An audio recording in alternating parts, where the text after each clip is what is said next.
ఆయనకి హాస్పిటల్కి వస్తే ఇటు విజయవాడ హాస్పిటల్ తీసుకొచ్చాం. ప్లేట్తో మొత్తం ఇట్లా చేసి ఛానల్స్ బ్యాక్ చేసి మళ్ళీ పైన ఇంకో ప్లేట్ వేసారు. ఎక్కడన్నా ట్రెంచెస్ ఉంటేనే సార్ వాళ్ళు అక్కడి నుంచి వస్తున్నారు. ఇప్పుడు ఎట్లా చేయాలి?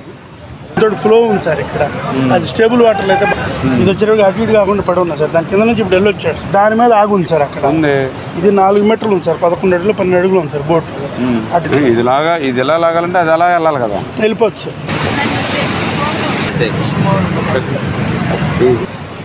ఇప్పుడు అది కట్ చేసాక తర్వాత దీన్ని మళ్ళీ కట్ చేయాలా? అది కట్ చేస్తే దీన్ని ఈజీగా డిలీట్ చేయొచ్చు. అంతా ఒకటే. ఇంకో 2 టీంలు పెట్టుకుంటే బెటర్ కదా. చూసుకుని అన్ని యాంగిల్స్ పెట్టండి. ఇప్పుడు వాళ్ళు కూడా రమ్మానండి, ఎలుకలు అవుతున్నారు. 2 కూడా బ్యాచ్లు కట్టుకున్నా. మంచిగా పని చేశారు. పనా జాగ్రత్త, బాగా పని చేశారు. ఓకే అమ్మా. అంత వైజాగ్ అమ్మా? ఎక్కడ వైజాగ్లో? ఇక్కడ ఎంత టైం పడుతుంది? అవునా? ఇప్పుడు మామూలుగా వాటర్లో ఆక్సిజన్ సిలిండర్స్ కొట్టి వెళ్తారా? ఎవరు మీరేనా? ఎంత టైం పడుతుంది కట్ చేయడానికి? జనరల్గా ఇప్పుడు ఇది ఉందంటే హాఫ్ కింద కట్ చేస్తారా? వుడ్ ఐరన్ కూడా కట్ అయిపోతుంది దానికి. ఇప్పుడు 2 కట్ చేసి ఉడికి పైకి లేపితే, అంటే పైకి లేపితే ఉడికి అలా లేస్తుందా? అంటే ఎంత లేపగలుగుతుంది పైకి? 2 టైపులు బెలూన్లు ఉన్నాయి సార్. అది ఒక టైప్ బెలూన్ ఎయిర్లో ఉంటుంది సార్, 1 మీటర్ హైట్. అంటే వాటర్లో లేపేస్తుంది సార్ సమానంగానే. కూడా ఉన్నాయి సార్, అవి ఫ్లోటింగ్ బెలూన్ మనం కంట్రోల్ చేసుకోవడం ఎలాగా? దాని నుంచి ఓస్ పైప్ కనెక్షన్ అదే ఆ కనెక్షన్ మన దగ్గర ఉంటుంది కదా. దగ్గర 17 టన్నులు ఉండేటువంటి కౌంటర్ వెయిట్ని వితిన్ డేస్లో మనం చేయగలిగాం. కానీ ఏదైతే వైఎస్ఆర్సీపీ కుట్రల్ని బద్దలు కొట్టడానికి, ఛేదించడానికి మాత్రం చాలా సమయం పడుతుంది. ఏదైతే ఈ యొక్క ప్రకాశం బ్యారేజీకి అడ్డుపడినటువంటి ఆ పడవల్ని తొలగించేటువంటి పని నిన్న ఉదయం మొదలు పెడితే రాత్రి వరకు కూడా ఎన్ని ప్రయత్నాలు చేసినా కూడా సఫలం కానిటువంటి పరిస్థితి. అంటే ఏదైతే గతంలో ఒక పడవ దీన్ని అడ్డుకున్నప్పుడు కూడా ఎవరైతే బెకమ్ సంస్థ ఎవరైతే ఉన్నారో వాళ్ళే ఆ పడవని తీయడం జరిగింది.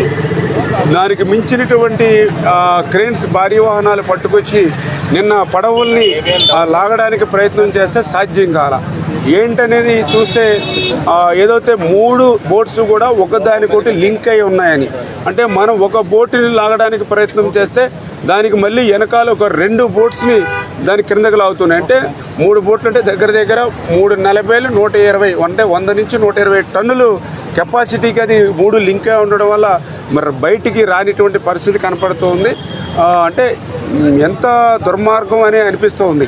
ఎందుకంటే ఏదో ఒక బోటు వచ్చిందంటే ఏదో యాదృచ్ఛికంగా వచ్చింది అని అనుకోవచ్చు, లేదా బోటు వెనకాల బోటు ఒక 10 నిమిషాలు, అరగంట, గంట, ఒక ఫోటో తేడాగా వచ్చిందన్న యాదృచ్ఛికంగా వచ్చింది అనుకోవచ్చు.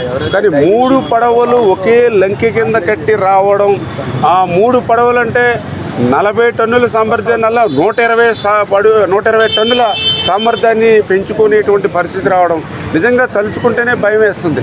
ఎందుకంటే ఏదైతే కౌంటర్ వెయిట్ని తాకితేనే కౌంటర్ వెయిట్ 2 ముక్కలైంది. ఈ 120 టన్నుల సామర్థ్యాన్ని పెంచుకున్నటువంటి 3 బోట్లు కూడా ఒక్కసారిగా సెంటర్ ఫిల్లర్ని కనుక తగిలి ఉంటే ఇవాళ ఈ బ్యారేజీ మీద మీరు నేను నిల్చుని మాట్లాడుకునే వాళ్ళం కాదు. ఈవేళ క్రిందంతా కూడా బంగాళాఖాతం వరకు కూడా కలిసిపోయేటువంటి విధంగా ఉండేటువంటి పరిస్థితి ఉండేది.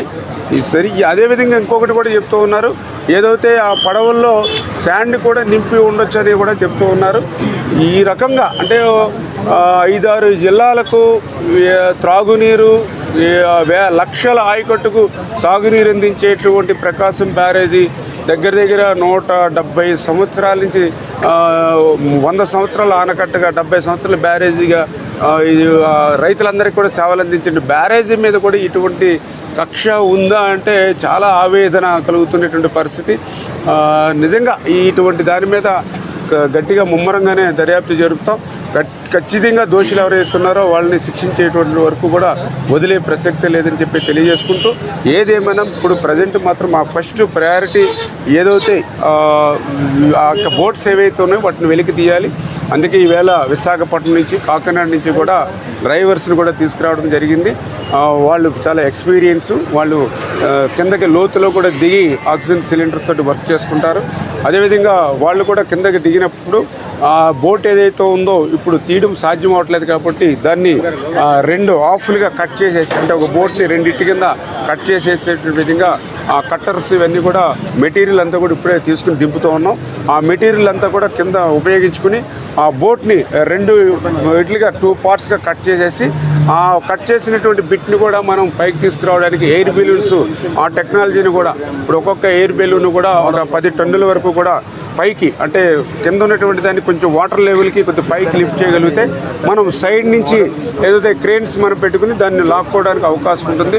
ఆ రకంగా 12 ఎయిర్ బెలూన్స్ అంటే దగ్గర దగ్గర 100-120 టన్నుల వరకు కూడా లిఫ్ట్ చేసుకునేటువంటి శక్తి ఉంటుంది. కాబట్టి ఇట్లా మల్టిపుల్గా ఇటు డ్రైవర్స్ని వాటర్లో దిగి కట్టర్స్ పెట్టి దాన్ని బోట్స్ని కట్ చేసి అదేవిధంగా బెలూన్స్ ఇవన్నీ కూడా ఉపయోగించి ఈరోజు సాయంత్రం లోపల వీటిని వెలికి తీయాలనేటువంటి ఆలోచనతో మన వాళ్ళందరూ కూడా పనిచేస్తూ ఉన్నారు.